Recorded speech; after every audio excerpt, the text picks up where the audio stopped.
Le mot caricature est la francisation de l'italien caricatura, littéralement charge d'une façon exagérée, du verbe italien caricare venu du latin caricare, charger, lester un char de poids, par extension en rajouter. Elle consiste à exagérer les traits d'un personnage. Si celui-ci a un gros nez, la caricature lui fera un très gros nez. La caricature a été pratiquée par les plus grands artistes, ici Léonard de Vinci. Autre grand maître, Goya. Daumier représente ici une assemblée de notables sous Louis-Philippe, et non le Sénat de 2021 comme on aurait pu le penser. La caricature procède souvent par animalisation, comme on le voit ici pour un politicien béarnais d'envergure nationale et internationale. Les ruines de Pompéi nous ont apporté cette caricature d'un politicien local de l'époque. On a trouvé à Rome ce graffiti antichrétien, Jésus étant représenté comme un âne crucifié. L'invention de l'imprimerie et des moyens de reproduire des dessins entraîna en Europe, pendant les guerres de religion, une utilisation de la caricature. Lucas Cranach, en 1523, représente le pape catholique juché sur un cochon tenant dans ses mains des étrons qui répandent leurs douces odeurs. Les catholiques représentent Luther comme musulman, fou, débile et diabolique. Le roi Henri III est représenté en 1589 comme un monstre féminin avec une queue de serpent et des ailes de dragon.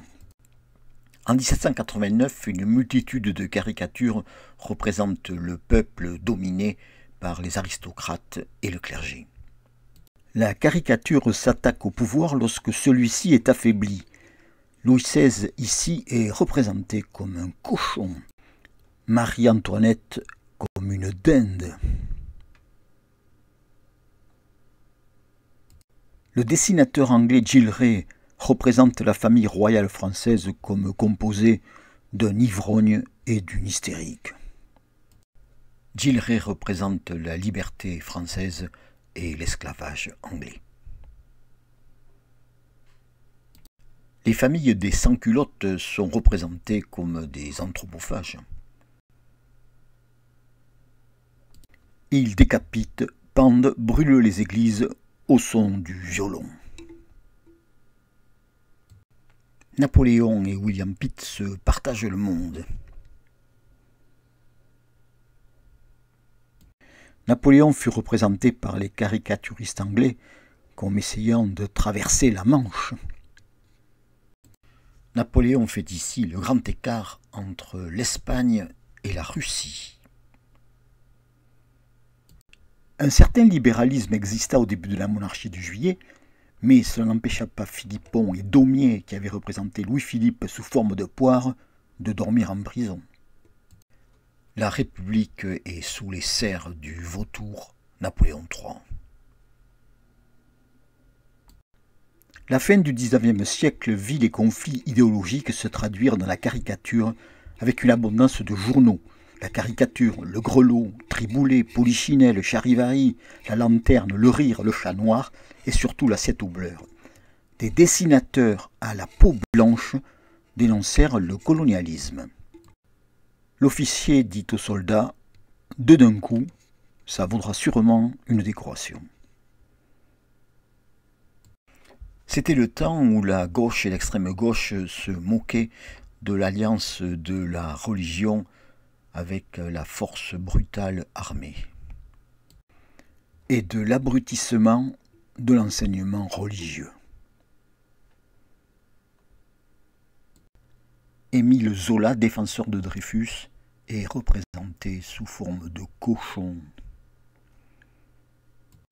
Le décès emblématique de Carandache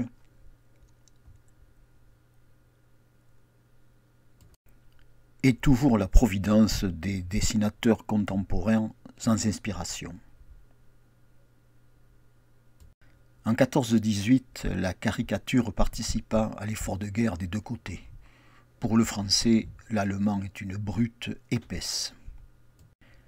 Les caricatures racistes font florès du côté allemand. L'officier français demande aux tirailleurs sénégalais Qu'est-ce que vous avez fait des prisonniers? Ils répondent, on les a mangés. La caricature de droite représente le communiste comme l'homme au couteau entre les dents. Le Parti communiste récupérera cette image dans sa propagande contre le nazisme. Séné présume en 2 dessins la tragédie hitlérienne.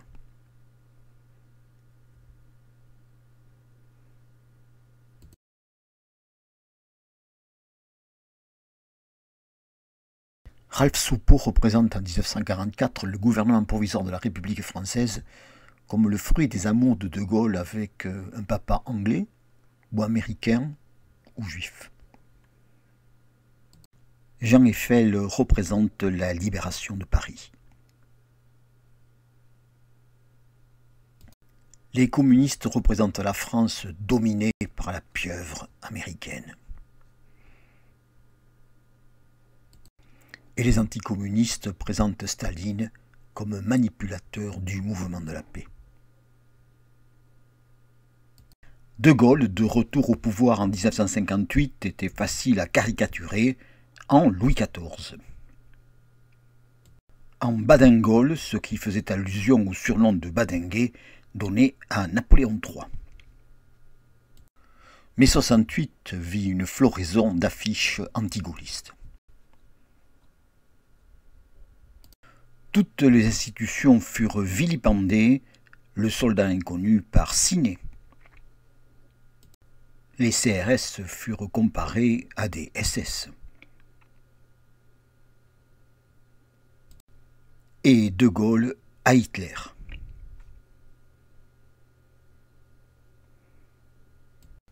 Les gauchistes reprochaient au Parti communiste d'avoir enfermé la classe ouvrière dans des revendications quantitatives plutôt que de le lui laisser faire la révolution.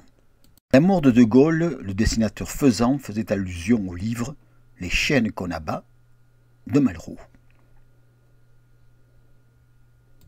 Harakiri Hebdo à l'incendie d'un dancing le 5-7 à Saint-Laurent-du-Pont où 146 personnes avaient trouvé la mort.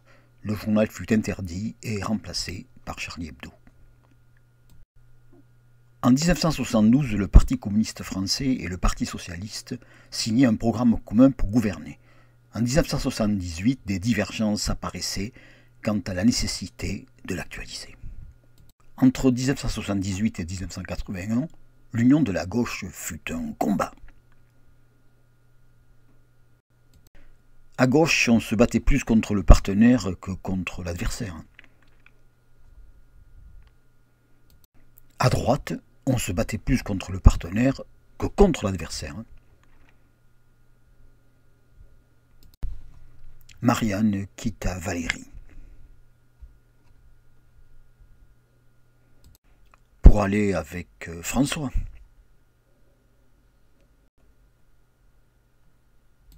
Le changement était là.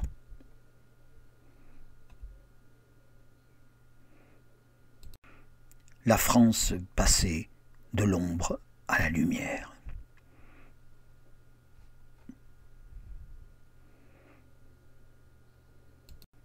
Certes, il ne fallait pas confondre rigueur et austérité. Il fallait se serrer la ceinture, mais celle-ci était rose. L'état de grâce restait un merveilleux souvenir. Depuis, Marianne a eu beaucoup de compagnons, certaines n'ayant pas réussi à la séduire, pour des raisons X ou Y, plutôt X au demeurant.